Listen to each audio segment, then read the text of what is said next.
legendary person. Every time I meet this person, I have a very good mood. He gives me patience to survive these difficult pandemic times. He gives me, hope in people, and he gives me always very good mood. His name is Dr. Sreedharan. He is a New Age philosopher and self-management expert. Dr. Sreedharan, hello. I'm happy to see you. Thank you for being with me. I missed you for this time. Thank you for you and for your wife, who is always next to you and who is supporting you in all interviews and in all your life.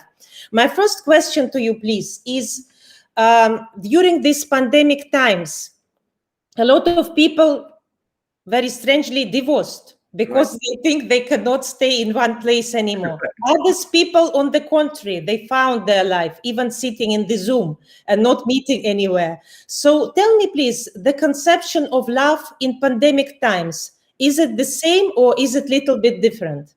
Right. First, thank you, Olga. And I enjoy every session with the Hidden Hero organization. And you're doing a great job and creating awareness, bringing in values to people's lives. So kudos to your efforts. Let it multiply much more. And thank you for the opportunity. So love in the pandemic, I am in total sync with you. There's been a lot of breakups, divorces, which has happened in this pandemic. And if you observe, it has brought about a certain kind of a reality to a person's character.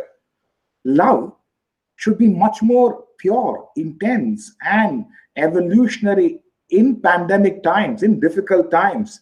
So when everything is going well, you have a good job, you have your nice place to live, health is okay, love, even if it is slightly, not that great, it's still you can manage. You need genuine love, pure love, intense love when things are not going your way. Things are not going your way. And that's why I'm saying, it is what people claim as love is far from love. It's far from love. When A caters to B at the material level, when I say catering, they look after, they are supporting another person. A caters to B at the material level, there's gifts and other aspects. Physical level, there is physical pleasures. Emotional level, they like whatever the other person likes. Intellectual level, they seem to appreciate the ideas. As a result, B says, I love A. Actually, B seem to like somebody who caters to them, who supports them, who takes care of them, who nurtures them, which is fine. And they get into a relationship because of that. And during the tough times, maybe they lose a job or there is a drop in the financial reserves. They cannot take care, they cannot protect, they cannot nurture in the way they used to. And as a result, that's when the intolerance comes in. Intolerance comes in. With intolerance, there is a lot of friction, there is anger, there is fear, there is anxiety, and all these things leads up to what is happening right now, breakups. It is divorces. So once you bring back what genuine love is all about, what is love? If you observe, love is a feeling of oneness. You feel the other person as a natural extension of you. You and the other person are almost one and the same, in the sense there is compatibility. And that's why, once that comes in, where there is genuine love, see, love is, I feel your mind without the need to own you, without the need to possess you. I feel you're very much mine, but there is no thought of owning you. There is no thought of possessing you. There is space. See, Khalil Gibran made a beautiful statement. He said, marriage is like a temple resting on two pillars. If the pillars come too close, the temple collapses. This is wonderful saying, but as I understand, Dr. Sreedharan, to make this love to survive in difficult times, in pandemic times, when there is no work, when there is no that much money, when there are more difficulties, you need even more love. You cannot stay in the same level, because if you say there is anger, there is a lot of intolerance, I think we need to add a little bit more love to survive that time. Correct. See, let me give the few important ingredients in a relationship. Everybody wants a relationship to survive, to progress. It should evolve. See, we have to move from selfishness to unselfishness. Both partners are suggested or requested to move from being self-centered as me, myself, my needs, my wants, my pleasures, my desires. Unselfishness is where you're able to accommodate others' interest, your partner's interest. You're living together. There has to be this unselfishness. Two selfish individuals in a relationship, it's a recipe for disaster. Me for myself, she for herself. How can it work? How can it work? You just saw just before the start of the session. It was a bit difficult, but thankfully my Sarita had helped. Oh, I'm saying the one who's supporting you, and this is I'm noticing in all your lectures, because you give 300 lectures in a year. This is a lot. And this job, it's also a little bit complicated because you're talking to people, you're giving your knowledge, your effort, and you don't know exactly where is the reward. Where is the reward? You need a person who is next to you, who can give you the hand and the heart. And I think the hero of this hidden hero is actually your wife, Dr. Sreedharan. I'm totally in agreement with you, Olga. Totally. I mean, on the Mother's Day or always, I said I have messages, and for relationships. And it is that's why the attitude of sharing, caring, giving should be far more than the attitude of grabbing, taking, aggrandizing. There must be that. Then there is a progress in relationship. I always say, there must be compatibility with your partner. Compatibility. See, when I say compatibility at different levels, there must be a physical attraction. There must be an emotional connection. There must be an intellectual stimulation, and there must be a spiritual flexibility. All these things put together creates what I call as compatibility between partners. There must be a physical attraction. When I say, it's not that the other person is drop dead gorgeous. For you, the person is attractive. And there is an emotional connection. See, when I say emotional connection, you may go through certain things, but your partner understands it perfectly well. You don't need to explain. Then there is emotional connection. If I have to explain every time what I'm going through, and it is misunderstood, there is no emotional compatibility. Emotional, intellectual stimulation, meaning, you're with the person, your thinking expands. Not that you're learning all the time. Your thinking expands, and you're able to see a life situation in a different way, in a different light. So, and then spiritual flexibility. Your partner may like to do yoga and meditation, and you may, or you could be another faith, but you respect another person's spiritual path. You may be completely different, but you understand that's her interest, that's her inclination. Therefore, in difficult times, for relationship to progress, number one, unselfishness. Number two, attitude of sharing, caring, giving. Number three, compatibility, which is there is a physical attraction, there is emotional connection, there is intellectual stimulation, there is spiritual flexibility.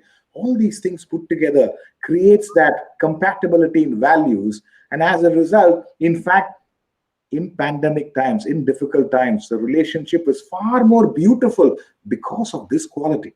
Otherwise, Dr. Sreedharan, I agree with you. I know it's more beautiful because we can spend time together, we can help each other, we can support each other more, and we can know each other more. Right. Because before we didn't have time to look at each other. My question number two to you, even though we know there is time for intellectual things, there is time for yoga, for meditation, for different, if you compare 1 year ago and now more people are depressed, more people are upset, more people are afraid, more people have anxiety. So what is the reason of that? Is it fear? Is it anger? Why? You said, okay, but if we made our session 1 year ago and now more people are depressed. So how to go out of that? Tell me, please. Great question, Olga. And many people, do talk to me in this regard. See, most people are victims of their mind. They're victims of the mind. The nature of the mind, everybody's mind, my mind, your mind, anyone's mind is it goes to the past worries or the future anxieties. It is very excited in the present. They don't know what to do. And then anything, the nature of the mind is you get attached to anything you possess and you crave for what you do not have. That's anybody's mind. Imagine I'm a victim of my mind. I'm worried about the past. I should have invested at that time. Are you worried? You are anxious about the future. What's going to be there in the future? My job and all this. It is your attachment. I'm saying whatever you own, you're attached to it. There's a fear of losing and the craving for what you do not have. All that I'm saying is, along with this, your mind has many unfulfilled desires. If this is what your mind is, and you are not worked on your intellect, it is going to be difficult. Naturally, that's why I know something would have happened. You keep processing that event again and again. When you're not able to resolve that event, all these put together makes a person depressed. That's why depression is not a natural state. That's the reason no animal is depressed. You never find a lion depressed and getting into an alcoholism or substance abuse. No animal is depressed. A human being, the natural state is to be peaceful, joyful. Because we are a victim of our mind, because our intellect is not strong enough. See, many of us are intelligent. You could be a very successful banker. You could be a top-notch surgeon. Still, you could be depressed because our intelligence is only in one field of activity. We don't have that strong intellect to guide our mind in all aspects of life. The Bhagavad Gita gives a beautiful analogy. It says, mind is like a flow of water in a river. Mind is like a flow of water in a river. Intellect is the banks supporting the river. If the banks of the river are strong, the fields on either side, the water is utilized well. If the banks of the river are weak, whatever inundates the field, what was a blessing becomes a curse. Similarly, Olga, when our mind is too strong and the intellect is weak, it topples a personality, and that's the single most reason for depression. Your mind is I agree with you, Dr. Sreedharan. That's why a lot of people who are very rich or who are celebrities, who have everything, millions of dollars, beautiful body, they are the stars, they have recognition, they have fame, everything you can even imagine of. You can do millions of projects and a lot of things, but it is not interesting. You don't have love. You feel upset because you see something in the Forbes list who is richer than you, who is more famous than you. And you said it in the beginning of our session, craving of the things that you don't have. Then you will be always upset because you will compare yourself to somebody who is better philosopher than you, who is better Dr. Sreedharan than you. And that's so it's never endless fight, See, that's why I always say, when you compare, nature of the mind is we compare. When you compare, it should be for inspiration. And when I look at could be another parent who has brought up children very well, I should be inspired, not jealous or not envious of them or why I don't have. It could be wealth. A person is very successful. One is to be inspired. Hey, you seem to have done something right. Like you have done so many sessions now, you seem to have done something right. How can I learn from you? Then it is a learning opportunity. Otherwise, I'm jealous of Olga. I'm jealous of Olga. So we are jealous of each other, Dr. Sreedharan, but you said it's a great way. Let's be happy for inspiration. Correct. My next question to you is about, in Europe now, not only in Europe, in many countries, people say, okay, we will live together, but without marriage. We will just live together for some time. We will see if it is good, if it will work. Maybe we will marry after 10 years, or maybe we will never marry. It's like free marriage or something. And this idea is now very common, especially in Europe. What do you think? What is your approach to these ideas? Can you think it is good or bad? See, I will neither say it's good or bad. Getting married or being in a live-in relationship is okay. I mean, it's an individual's choice. But what is the quality of a relationship? You could be in a live-in relationship and have a very peaceful existence, or you could be in a married life and have a terrible experience. So it's not the marriage or a live-in relationship. How are you relating with your partner? That's more important. And marriage is an extension of a joyful relationship. A joyful relationship. That's why it is so. What prevents you from committing to a partner? See, most of the relationship I observe, I mean, I'm not being condemning it.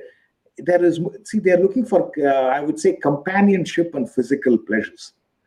Beyond that, there's much more to a relationship beyond that. See, why would I think 10 times to commit to a partner?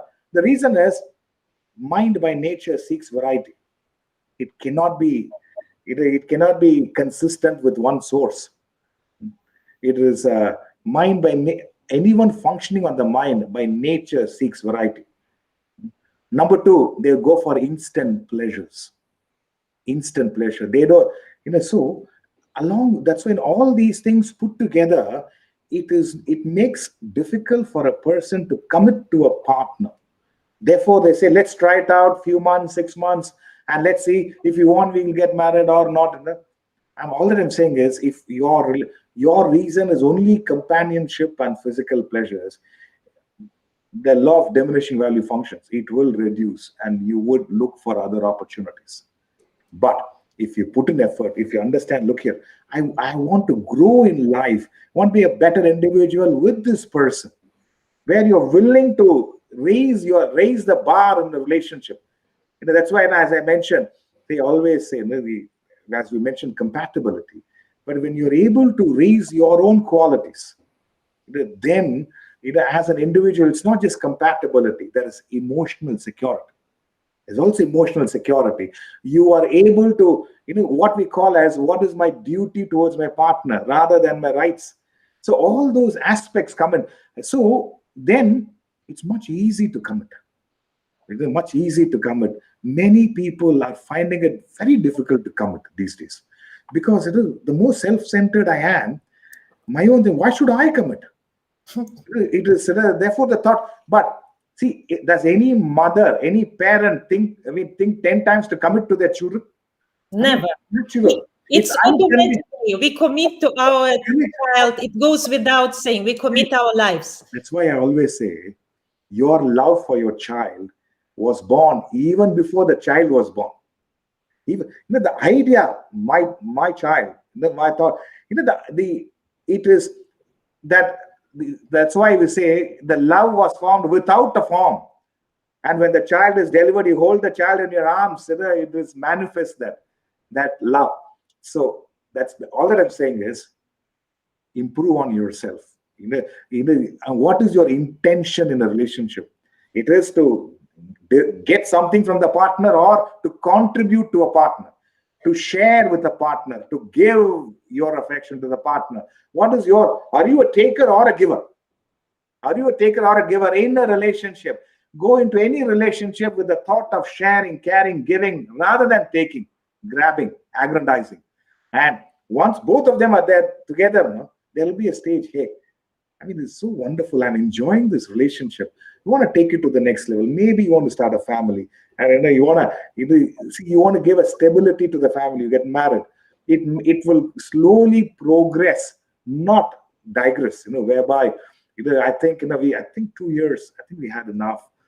We should look for another one. So in Europe, it is becoming more. The prevalence of single people are more. Even if they are in a relationship, there is hardly any commitment.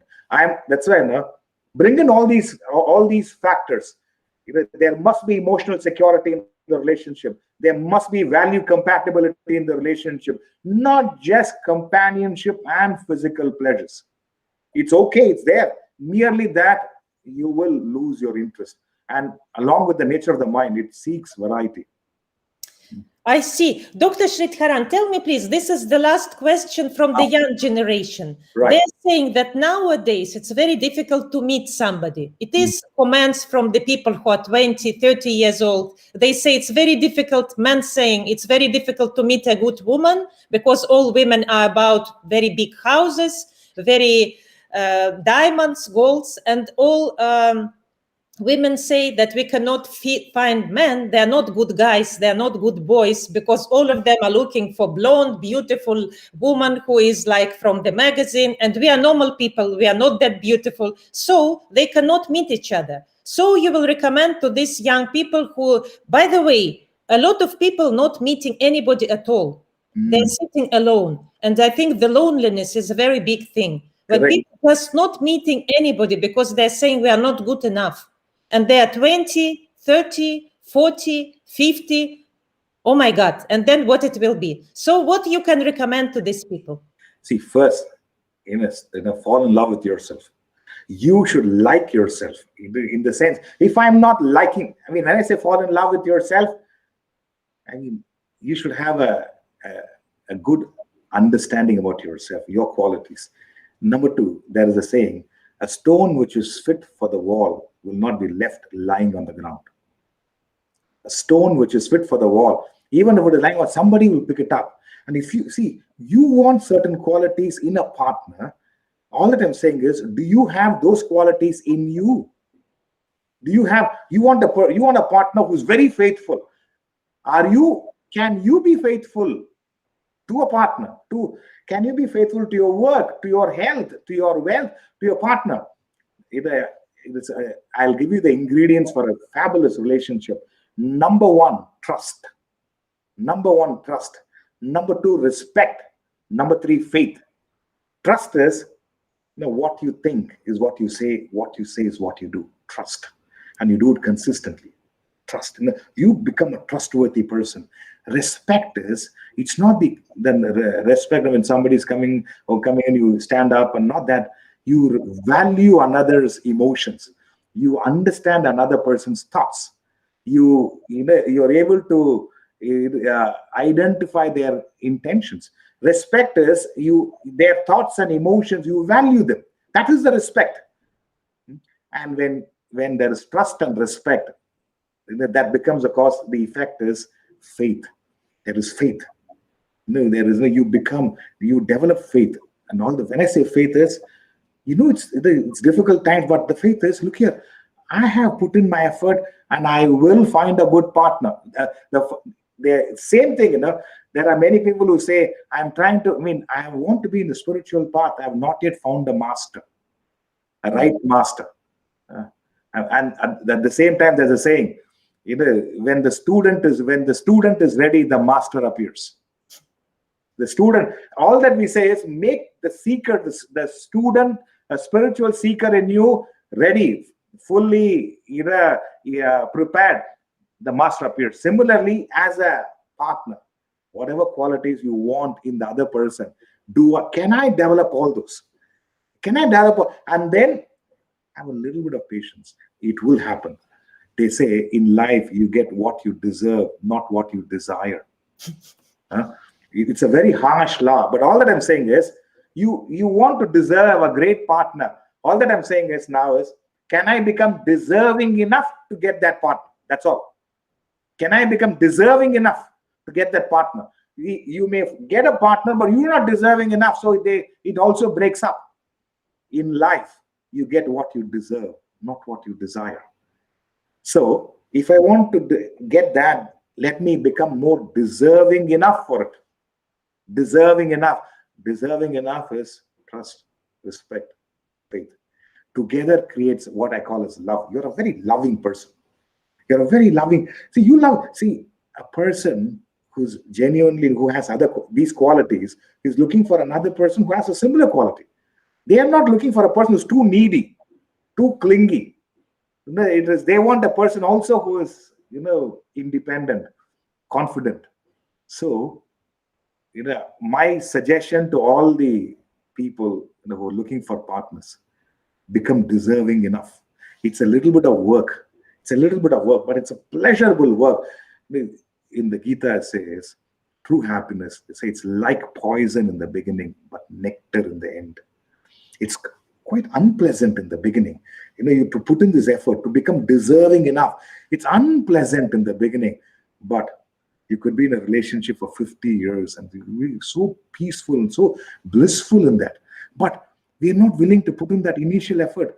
You look at, where do you find, I don't find right. What I'm saying appears a bit difficult, but try it out.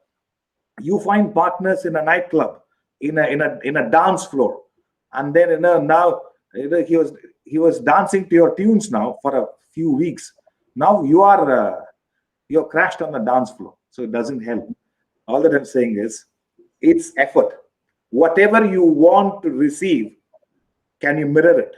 Can I have that? And as the spiritual path, when the student is ready, the master appears. Number two, a stone which is fit for the wall will never be left lying on the ground. I'm telling you, you will think, how did she get such a wonderful partner? Worked on it. Worked on it. It's any aspect. Even see, if you have not worked on it, you found a good partner, but it has broken up because you are not deserving enough of that relationship. In life, you get what you deserve, not what you desire. This is very beautiful saying, and I think it gives a lot of hope. So it's not about the time, because people saying, okay, in pandemic, we cannot meet anyone because we are all in the masks. You cannot see our beauty. We are hidden. We are only talking in Zoom. So, okay, I know it's more difficult, of course, because we are humans. We want to interact. We want to talk. We want to see each other's eyes. But even as you, Dr. Sreedharan, said, if you're not egoistic, and you mentioned this word today a lot, egoistic, about yourself, self-centered. Of course, if you meet in the dance floor, you're dancing tango with the lady, but then you want her to be a great cooker, then you want her to sit in the house to read books, to have a spiritual road, to take care of your kids, to protect you, to be faithful, okay. And also, okay, she can dance tango. It might be one. It's possible to find a person like that who is dancing tango also, but it's not the only criteria how you can choose. That's why now, as you mentioned, ego. I always say, no relationship dies a natural death. It's murdered by ego. It's murdered by ignorance. It is murdered by attachment. That's why instead of dropping your ego and saving a relationship, most people drop their relationship and save their ego. And at what cost? So watch out. And in a relationship, there should be self-esteem, not self-importance. Even if you get into that ego, you should retrace fast. It's very, very essential. Where ego survives, relationship cannot be strong. Watch out. We will watch out. Thank you so much for your great advices. Thank you for your great relationship with your wife. I want you to live forever and, be happy and support each other the same way you supported each other in the morning.